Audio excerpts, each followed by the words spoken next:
रहता है वो इस पे मिलता है।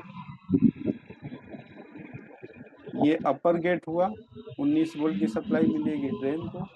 सोर्स जो है क्वाइल्ड से अटैच होता है, और जो लोअर मॉसफेट होता है उसका जो ड्रेन वाला पार्ट है वो अटैच होता है क्वाइल से, और सोर्स जो होता है ग्राउंड होता है। इसके लिए 3, 5 या कोई भी सेक्शन में अगर अपर मॉसफेट शॉर्ट होता है तो बोर्ड बनने का चांस कम हो जाता है, क्योंकि ये 19 वोल्ट की सप्लाई ये क्वाइल पे आ जाता है। तो 3 के जगह 19 वोल्ट आ जाएगा तो पूरा बोर्ड में शॉर्टिंग हो जाता है, तो वो फिर बोर्ड जल्दी नहीं बन पाता है। इसका रीजन यही रहता है। यहाँ बी प्लस लिखा है और यहाँ बी प्लस प्लस लिखा है, दोनों 19 वोल्ट ही है। अब इसके 3 वोल्ट के जो अपर मॉसफेट है पे 19 वोल्ट है। अब ये मॉसफेट शॉर्ट होता है तो ये आ जाता है 3 वोल्ट के जगह 19 वोल्ट का इफेक्ट आ जाता है, तो इसके लिए पूरा बोर्ड शॉर्ट कर देता है। और फिर अब 3 वोल्ट तो बहुत सारे जगह जाता है, सीपीयू में तक जाता है, तो 19 जब चले जाएगा सीपीयू में तो जाहिर सी बात है सीपीयू भी शॉर्ट हो जाता है। इसके लिए मैक्सिमम केस में अपर मॉसफेट शॉर्ट होने पे बोर्ड जल्दी नहीं बन पाता है, क्योंकि ये सीपीयू को शॉर्ट कर देता है। लोअर शॉर्ट रहेगा काम चल जाएगा, क्योंकि ये सिर्फ ग्राउंड है और ग्राउंड 3 वोल्ट के कॉइल पे जाएगा। लेकिन खराब भी जो होता है वो अपर ही होता है ज़्यादातर, क्योंकि उस पे हाई सप्लाई मिलती है, तो खराब होने का चांस भी अपर वाला ही होता है। तो जैसे सीपीयू सेक्शन का मॉसफेट शॉर्ट होता है, रैम सेक्शन का मॉसफेट शॉर्ट होता है, या कोई भी मॉसफेट शॉर्ट होता है, तो उसमें सीपीयू जो उड़ने का चांस रहता है, शॉर्ट होने का चांस रहता है, यही रहता है कि ये सप्लाई उसको मिल जाती है। तो इन ट्रिप के बाद जो है बूट चेक करना रहता है। बूट का खाली रजिस्टर कैपेसिटर बस देख लेना होता है, ये बराबर है कि नहीं। जैसे यहाँ पे 2.2 ओम है तो ये 2.2 ओम होना चाहिए। कैपेसिटर फिजिकली खाली देख सकते हैं प्रॉपर है कि नहीं। ये बूट के बाद फिर जब ये सब कुछ बराबर रहेगा तो ये फिर फाइनल स्टेज होता है इसकी स्विचिंग। तो ये फिर आईसी पीडब्ल्यूएम निकालेगा, मतलब स्विचिंग चालू कर देगा। मैक्सिमम केसेस में तो इन ट्रिप पे सप्लाई आ जाती है तो 3-5 बन ही जाता है। नहीं बनता है तो कभी कभी ये मॉसफेट भी खराब होते हैं। ये चारों मॉसफेट में से कोई लीकेज रहेगा या फॉल्टी रहेगा तो पीडब्ल्यूएम आउट नहीं करेगा, ये बहुत रेयर होता है। बाकी इन ट्रिप पे अगर सप्लाई आ गई और कॉइल में शॉर्टिंग नहीं है तो 330 ये चेंज करके देख सकते हैं। ये मॉसफेट लास्ट में चेंज करके देखना रहता है। इन ट्रिप पे सप्लाई चेक कर लिए और ये फिजिकली देखना रहता है, बूट 1 बूट 2 रजिस्टर प्रॉपर है कि नहीं, कैपेसिटर प्रॉपर है कि नहीं। ये सब कुछ प्रॉपर रहेगा तो पीडब्ल्यूएम चालू हो जाएगा। तो ये पीडब्ल्यूएम चालू होता है तो ये दोनों मॉसफेट स्विच होता है, ये वाला इधर स्विच करेगा और ये वाला इधर स्विच करेगा। तो स्विचिंग से जो आउटपुट मिलता है वो हमारा 5 वोल्ट और 3 वोल्ट आउट होता है। ये दोनों मॉसफेट के स्विचिंग से जो आउटपुट निकलता है वो 3 और 5 निकलता है। तो अभी ये मॉसफेट मान लो शॉर्ट रहेगा तो सोर्स टू गेट भी अगर शॉर्ट रहेगा तो ये स्विचिंग नहीं करेगा, या इसका ग्राउंड इसके सोर्स पे चले जाएगा तो भी स्विचिंग नहीं करेगा। तो इसके लिए शॉर्टिंग को अच्छे तरीके से चेक करना रहता है। इन ट्रिप आया तो 330 चेंज करना है। इन ट्रिप की सप्लाई नहीं मिली तो 330 चेंज करके कोई फायदा नहीं, क्योंकि इन ट्रिप मिल गया मतलब सारी इनपुट ओके है। जब इनपुट ओके होती है तो आउटपुट के बारे में एक्सपेक्ट करते हैं। जब इनपुट ही ओके नहीं है, जैसे कोई भी इलेक्ट्रॉनिक कंपोनेंट का काम करने के लिए सप्लाई ही नहीं अवेलेबल रहेगा तो वो काम ही नहीं करेगी। तो वैसे इस आईसी की जो रिक्वायरमेंट है वो विन जाएगा, एलडीओ आउट करेगा, फिर इन ट्रिप आएगा, फिर ये सब फंक्शन पीडब्ल्यूएम जो है वो बाद में चालू होता है। इसके लिए ये सब पहले चेक करना सारे इनपुट ओके है तो आउटपुट का एरिया देखना रहता है। बूट 1 बाहर लिखा है BST 5 volt underscore. You gate मतलब अपर गेट हो गया। फेस फेस उसको बोलते हैं, क्वाइल का जो ट्रैक है उसको फेस बोलते हैं। कॉइल जो है, कॉइल के एरिया को फेस बोलते हैं। यहाँ पे जो होता है वो PWM निकलता है, मतलब PW इस टाइप की सप्लाई निकलती है, और यहाँ पे 5 वोल्ट प्योर DC निकलता है। तो ये कॉइल जो है उसको फिल्टर करता है। DOC से चेक करने पे इस टाइप का यहाँ पे वो बनता है, वेरिएशन इधर दिखाएगा। और ये कॉइल जो होता है वो फिल्टर के लिए लगा रहता है, मतलब AC का जो पल्स रहेगा वो इधर ही रह जाएगा, इधर जो पास करेगा वो प्योर DC पास करता है। PWM मतलब AC का पल्स यहाँ पे जनरेट होता है, तो वो इस फॉर्म में होता है। मल्टीमीटर से नहीं बताता है ये, PRO पे बताता है। और ये कॉइल के इस साइड जो आएगा वो 3 वोल्ट प्योर DC रहता है। तो ये जो 330 चेंज करते हैं इसके लिए करते हैं, यहाँ पे फिल्टर ये बराबर नहीं हो पाता है, वो खराब हो जाता है कैपेसिटर, फिल्टर बराबर नहीं करता है तो 3 पास नहीं बन पाता है। ये इसके लिए चेंज करना रहता है। पिन टिप देख, पिन टिप। अभी फीडबैक भी इसमें एक विन हो गया, वीडेस 3 हो गया।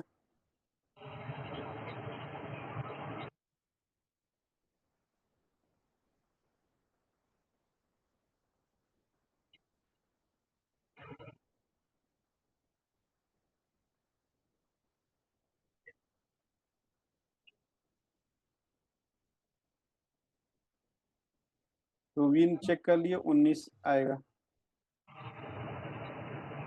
वीरेज 3 3 वोल्ट, वीरेज 5 वोल्ट। इन ट्रिप देख लिए, इन ट्रिप 1, इन trip 2। Boot register capacitor, boot two register capacitor. U gate मतलब अपर मॉसफेट, एल गेट मतलब लोअर मॉसफेट का गेट, फेस मतलब कॉइल हो गया। You get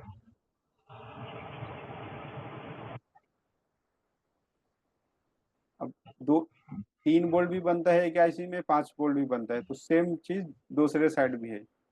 you gate upper MOSFET का gate, L gate lower MOSFET का gate, phase, phase मतलब coil वाला जो पोर्शन है वो हुआ।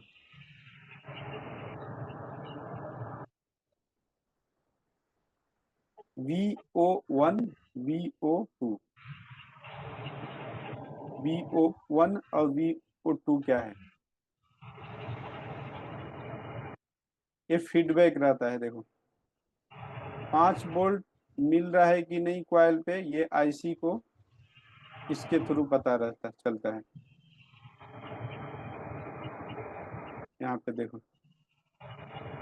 VO1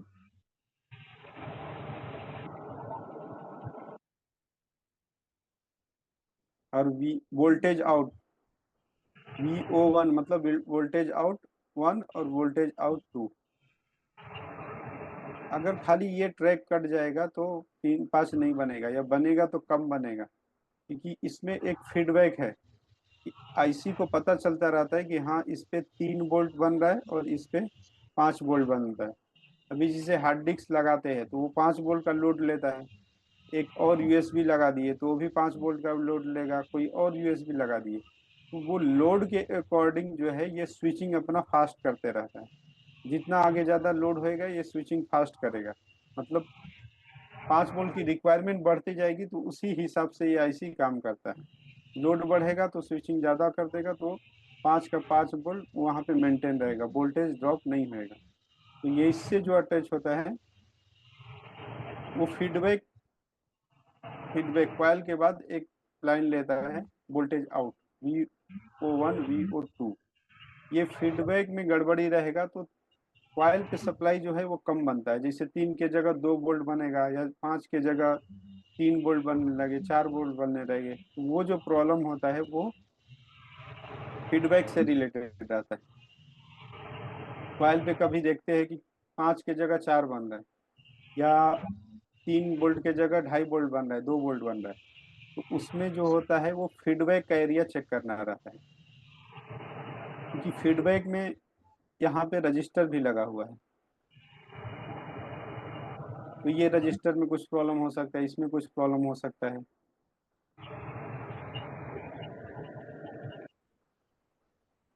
तो बस इतना ध्यान रखना है कि अगर कॉइल पे सप्लाई कम बन रही है, 3 के जगह 2.5 वोल्ट 2 वोल्ट या ज़्यादा बन रही है, तो फिर ये एरिया चेक करना रहता है, क्योंकि फीड वोल्टेज आउट ये कर रहा है 3 वोल्ट,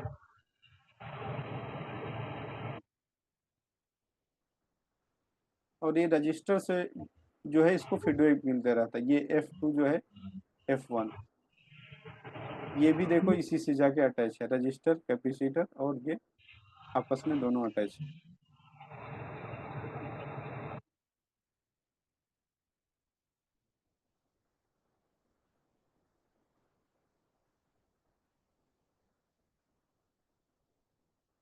VO1 वोल्टेज आउट, इसके थ्रू पता चलता है आईसी को, क्योंकि 5 वोल्ट मिल रहा है। VO2 इसके थ्रू आईसी को पता चल रहा है कि 3 वोल्ट मिल रहा है, ये पिन के थ्रू। ये इधर गया, ये इधर गया, और फिर ये कॉइल के आउटसाइड पे इधर अटैच है। दूसरा फीडबैक, फीडबैक के लिए ये वाला यूज किया है इसने, लिखा भी है फीडबैक 2 और फीडबैक 1,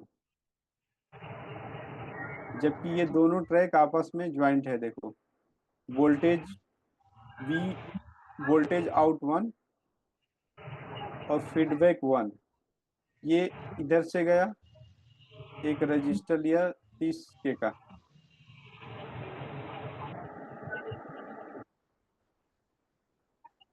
और उसी कॉइल के आउटपुट पे लगा दिया है, और दूसरा रजिस्टर है 20K का।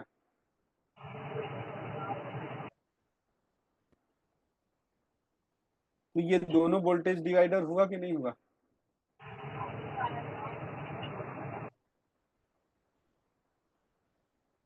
यहाँ पे 5 वोल्ट बन रहा है कॉइल पे, इस यहाँ पे 5 वोल्ट आया, 5 वोल्ट आया मतलब ये R1 हो गया, इसी से ये दूसरा रजिस्टर हो गया अटैच, मतलब ये R2 हो गया, और एक ग्राउंड। तो ये वाले फीडबैक 1 पे कितना सप्लाई मिलना चाहिए?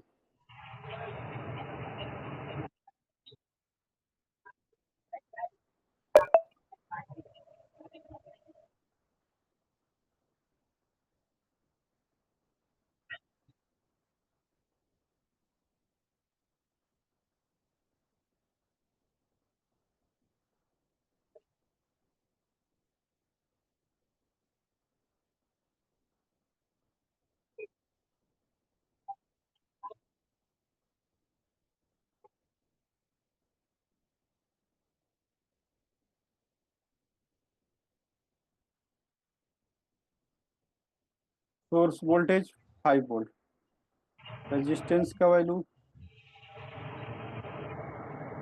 R1 309K।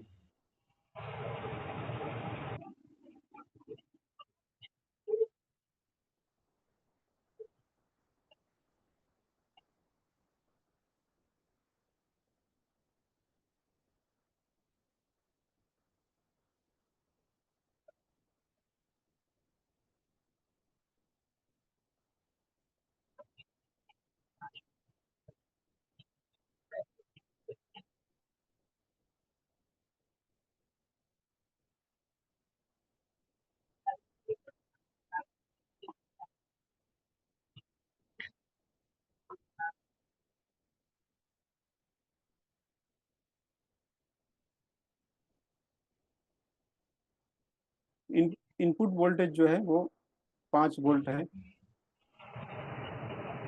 R1 30.9K।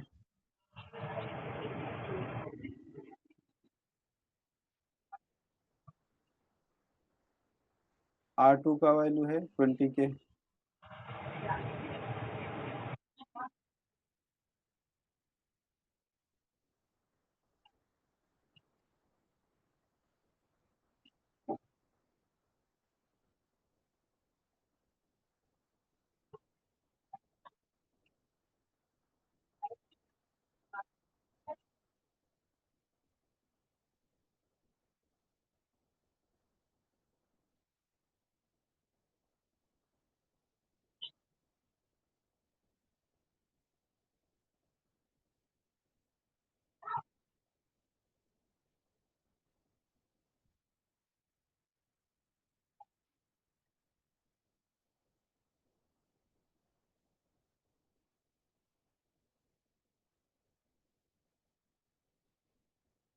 ये 2 वोल्ट क्या, 2 वोल्ट आएगा यहाँ पे। फीडबैक का जो 2 नंबर पिन है यहाँ पे 2 वोल्ट आना चाहिए ओके कंडीशन में। अब ये रजिस्टर का खाली वैल्यू चेंज हो जाएगा, ये 2 वोल्ट की जगह कुछ और आएगा, तो ये सप्लाई आउटपुट का फिर चेंज हो जाएगा। अगर यहाँ पे 2 वोल्ट आ रहा है फीडबैक पे, तो मतलब यहाँ पे 5 वोल्ट बनता रहेगा। अभी समझो रजिस्टर का वैल्यू चेंज करके देखते हैं, जैसे 30 की जगह ये 40 हो गया, तो देखो ये 1.67 हो गया। तो इसके चेंज होने से क्या होएगा, आउटपुट की जो सप्लाई है ये चेंज हो जाएगी, क्योंकि आईसी को क्या लगेगा कि यहाँ पे सप्लाई कम बन रहा है, यहाँ पे सप्लाई समझो ज़्यादा बन रहा है, तो ये PWM अपना कम कर देगा, तो यहाँ पे सप्लाई कम बनेगा, 5 की जगह 4 बनेगा या कुछ भी बनेगा, 5 वोल्ट नहीं बनेगा। अगर रजिस्टर दोनों में से कोई भी रजिस्टर का वैल्यू चेंज हो जाएगा तो आउटपुट का वैल्यू चेंज हो जाता है। अभी इधर के पे आते हैं, VO2 वोल्टेज आउट टू, मतलब ये 3 वोल्ट के ट्रैक से अटैच है, 3 वोल्ट के आउटपुट के एरिया से अटैच है। VO2 ये लिया और यहाँ आउट पे डाल दिया है। फीडबैक 2, इस ये भी फीडबैक से अटैच है, मतलब 3 वोल्ट का जो कॉइल है ये भी फीडबैक से अटैच है, ये दोनों आपस में ट्रैक जुड़ा हुआ है, वोल्टेज आउट और फीडबैक 2। लेकिन इसमें क्या किया है कि ये एक रजिस्टर लिया है और ये दूसरा रजिस्टर को ग्राउंड किया है, और यहाँ पे 3 वोल्ट की सप्लाई है, 3 वोल्ट 13.7 के R1 हुआ, ये R2 हुआ। तो फीडबैक 2 का जो एरिया है वहाँ पे कितना सप्लाई बनेगा वो चेक करना रहेगा। अगर 3 वोल्ट की जगह 2 वोल्ट बन रहा है तो फीडबैक पे क्या चेक करना रहेगा, तो R1 13 के और 20 के। अभी इसको रख के देखते हैं, R1 आउटपुट 3 वोल्ट, R1 13 के, R2 जो है 20 के, 20 के।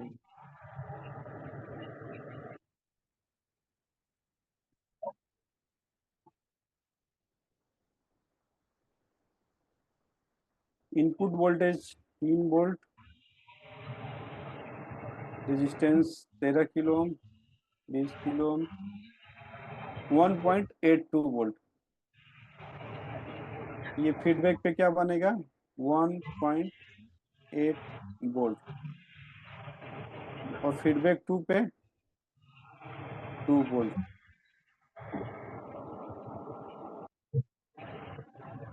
वोल्टेज आउट पे 5 वोल्ट आपको मिलेगा, वोल्टेज 2 पे 3 वोल्ट, फीडबैक 1 जो है यहाँ पे 2 वोल्ट मिलेगा, पिन नंबर 2 पे 2 वोल्ट, और यहाँ पे 1.8 वोल्ट। कॉइल पे सप्लाई कम होने का रीजन, फीडबैक के एरिया में प्रॉब्लम रहेगा, कॉइल पे सप्लाई कम आएगी। ये आईसी भी खराब होता है कभी कभी, लेकिन ये टेस्ट करने वाली पॉइंट रहती है। आईसी चेंज भी कर देने पे आईसी भी खराब होता है जिसकी वजह से कम बनाता है, लेकिन आईसी चेंज कर दिए फिर भी 3 के जगह 2.5 या 2 वोल्ट रहता है, तो ये फीडबैक का जो रजिस्टर है ये चेक करना रहता है, इंपॉर्टेंट है। तो अभी कितना पॉइंट कवर हुआ इसमें से? विन हो गया, वीरेज 3 हो गया, वीरेज 5 हो गया, इंट्रिफ हो गया, इंट्रिफ हो गया, voltage out, voltage out, feedback, feedback, boot, boot, U gate, phase, L gate, L gate, phase, U gate. और ये EN जो लिखा है ये LDO का इनेबल रहता है। किसी किसी IC में ऑटो इनेबल होती है LDO, किसी में इनेबल पे सप्लाई आता है तो LDO इनेबल होता है। तो अगर विन चेक कर लिया और LDO बन गया तो इसको चेक चेक करने की जरूरत नहीं है। लेकिन विन सप्लाई आई और LDO नहीं बन रहा है तो EN LDO इनेबल LDO पे भी ध्यान देना रहता है।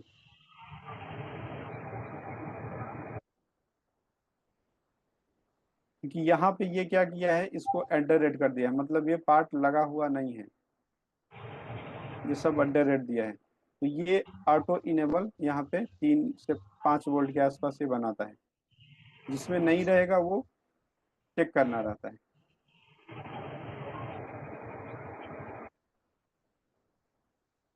NC पिन नंबर 18 को NC कर दिया है।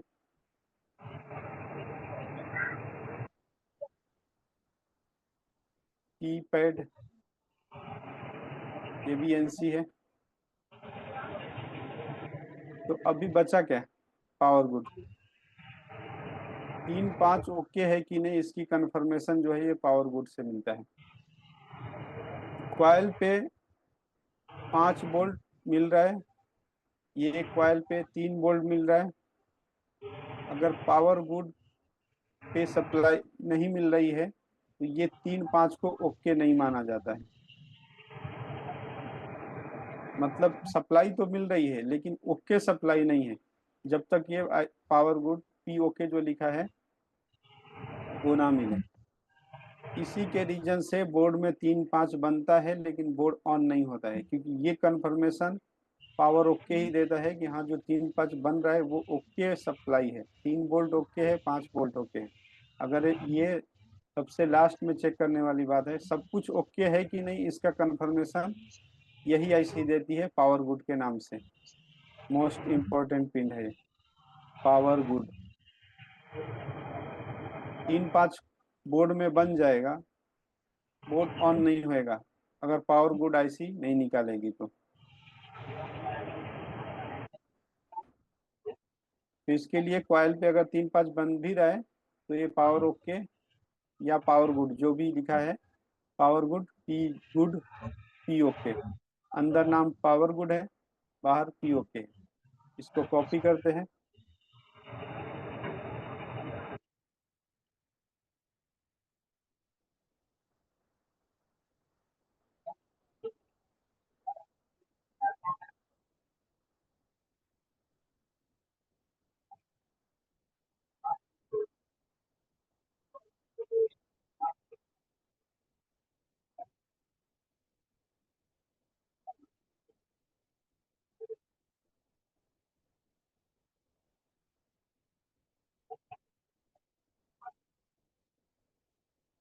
@ दिया है, शायद इसमें ये नहीं लगा है।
यहाँ पे जो पावर ओके है, ये 5 वोल्ट ऑलवेज का जो सप्लाई है वो पुल आउट किया हुआ है इसी ट्रैक पे। तो पावर गुड जो मिलेगा वो 5 वोल्ट यहाँ पे मिलना चाहिए। अब ये 5 वोल्ट का रोल ये है कि यहाँ पे जैसे 5 वोल्ट आ गया, 5 वोल्ट यहाँ आ गया, तो ये सोर्स है, ये ड्रेन है, ये गेट है। N P N, sorry N P N नहीं, एन एन चैनल मॉसफेट है।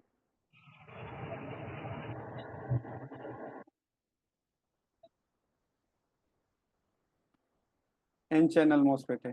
तो एन चैनल मॉसफेट जो ऑन होता है वो पॉजिटिव सप्लाई से ऑन होता है। पॉजिटिव वोल्ट रहेगा तो ये ग्राउंड है, तो इस पे अगर 5 वोल्ट आएगा तो ये अटैच ग्राउंड ऊपर चले जाएगा। तो जब ग्राउंड ऊपर जाएगा तो ये यहाँ पे भी बी प्लस मतलब 19 वोल्ट, R1 100 के, R2,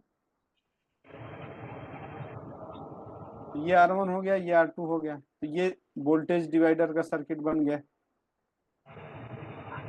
क्योंकि ग्राउंड ऊपर गया तो R1 R2 वोल्टेज डिवाइडर।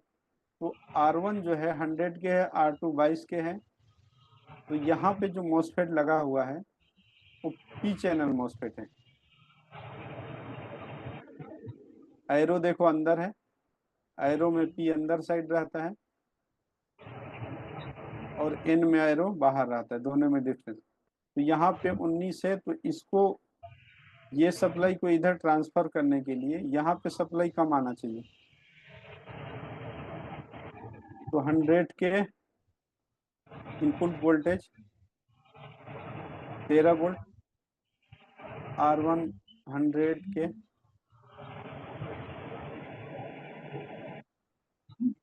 और R2 22 के।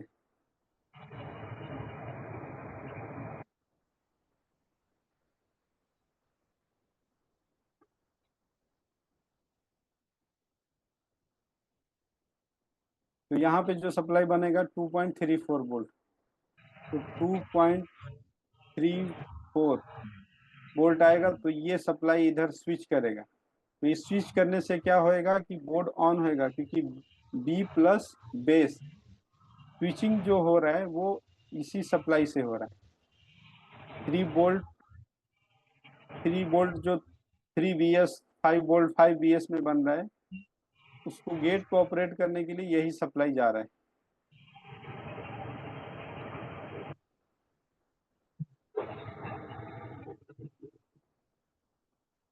B plus base,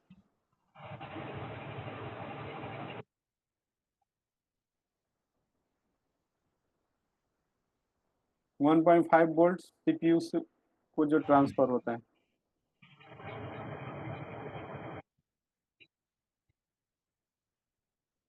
5 volt always जो है यहाँ पे 5 वोल्ट ऑलवेज लिखा है।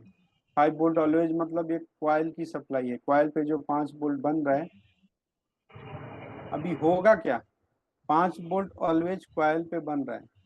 ऑन होने के बाद जैसे पावर बटन दबाएंगे, ऑन होने के बाद ये 5 वोल्ट इधर आता है, 5 VS बन जाता है। 5 VS मतलब ऑन होने की बात की सप्लाई, जो कि हार्ड डिस्क को चलाएगा, फैन को चलाएगा और अदर आईसी को चलाने में यूज होएगा। तो अब 5 वोल्ट से 5 VS कब बनेगा, जब इसके गेट पे हाई सप्लाई आएगी, क्योंकि ये एन चैनल मॉसफेट है। एरो देखो बाहर है, तो एन चैनल मॉसफेट को हाई चाहिए। तो हाई मतलब कितना यहाँ आ रहा है, ये 19 वोल्ट आ रहा है। अभी बैक जाते हैं,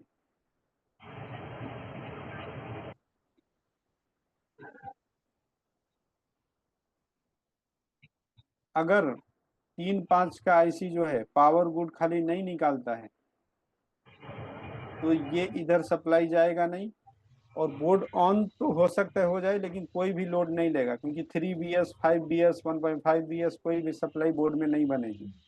तो इसके लिए पावर गुड का इम्पोर्टेंस जो है वो बहुत ज़्यादा है। पावर गुड चेक करना ही रहता है। अभी ये समझो यहाँ इसके जगह ग्राउंड आ जाए, या इस पे सप्लाई नहीं मिले तो ये ऑफ रहेगा।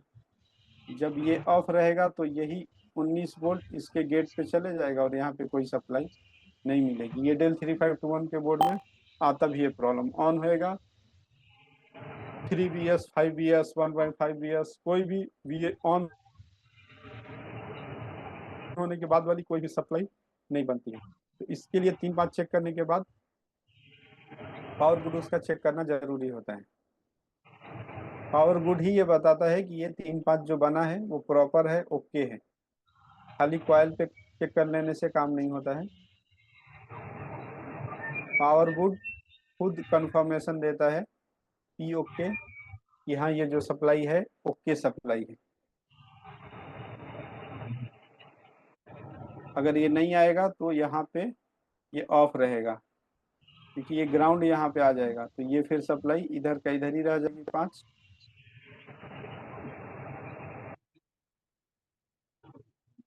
तो ये ऑफ कंडीशन में ये स्विचिंग नहीं होगा। बोर्ड ऑन भी हो जाएगा तो कोई लोड नहीं लेगा, ना 3 VS बनेगा, ना 5 VS बनेगा, ना 1.5 VS बनेगा। कोई भी ऑन होने के बाद की सप्लाई जो है वो नहीं बन पाएगी।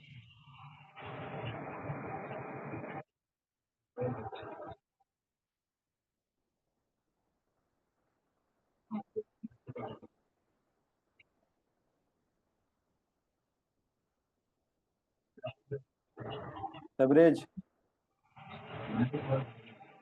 क्या हुआ, कितना समझ में आ रहा है? हाँ,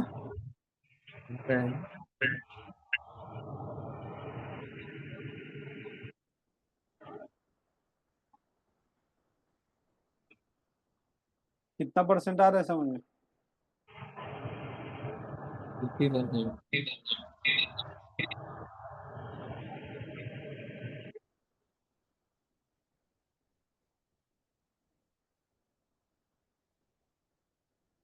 तो अभी इसमें से कोई पिन छूटा? सब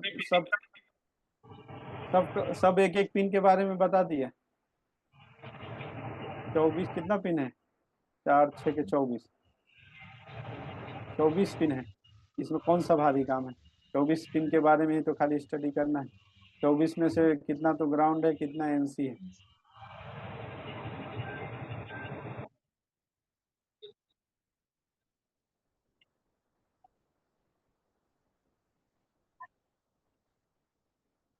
ठीक है, तो बाकी कल देखेंगे। नेक्स्ट आईसी अभी कल।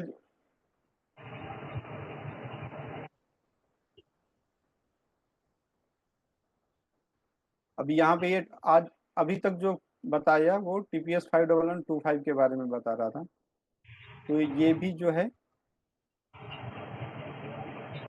RT8250L, ये दोनों सेम आईसी है। तो मतलब एक का जो फंक्शन है वही दूसरे का भी फंक्शन है, तो इसमें कुछ अलग बताने की जरूरत नहीं है। कल जो है TPS 512123 के बारे में बताऊंगा। एक के बारे में अच्छे से जान गए तो बाकी सबका सेम ही प्रोसीजर है, थोड़ा थोड़ा खाली डिफरेंस रहता है। तो ये जो 4 आईसी लिखा हूँ यहाँ पे, 1 2 3 4, सिर्फ 4 आईसी के बारे में बताऊंगा, बाकी के बारे में खुद आइडिया लग जाएगा। और यही 4 आईसी जो है हर एक बोर्ड में मैक्सिमम 90% बोर्ड में मिल जाती है। TPS 51125, TPS 51123, 51225, 1225